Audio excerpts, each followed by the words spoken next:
ಬಾಗಲಕೋಟೆ ವಿಧಾನಸಭಾ ಉಪಚುನಾವಣೆಯ ಕಣ ರಂಗೇರಿದ್ದು ಕಾಂಗ್ರೆಸ್ ಪಕ್ಷವು ತಮ್ಮ ಅಭ್ಯರ್ಥಿ ಉಮೇಶ್ ಮೇಟಿ ಅವರ ಪರವಾಗಿ ಮತದಾರರನ್ನ ಸೆಳೆಯಲು ಬೃಹತ್ ರೋಡ್ ಶೋ ನಡೆಸಿತು.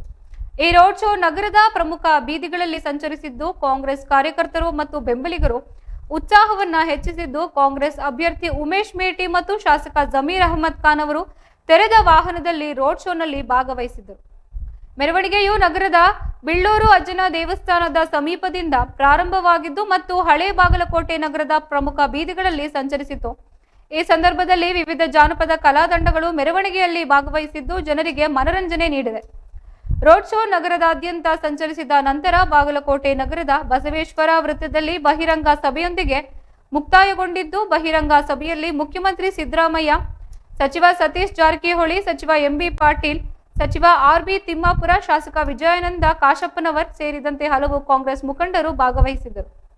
ಈ ಸಭೆಯಲ್ಲಿ ಕಾಂಗ್ರೆಸ್ ನಾಯಕರು ಪಕ್ಷದ ಅಭ್ಯರ್ಥಿ ಉಮೇಶ್ ಮೇಟಿ ಪರ ಮತಯಾಚಿಸಿದ್ದು. ಸಭೆಯಲ್ಲಿ ಮಾತನಾಡಿದ ಮುಖ್ಯಮಂತ್ರಿ ಸಿದ್ದರಾಮಯ್ಯನವರು ಕಾಂಗ್ರೆಸ್ ಸರ್ಕಾರದ ಸಾಧನೆಗಳನ್ನು ಎತ್ತಿ ಹಿಡಿದ್ದು ಮತ್ತು ಶಾಸಕರ ಅಭಿವೃದ್ಧಿಗೆ ಕಾಂಗ್ರೆಸ್ ಪಕ್ಷದ ಬದ್ಧತೆಯನ್ನು ಪುನರುಚ್ಚರಿಸಿದ್ದಾರೆ.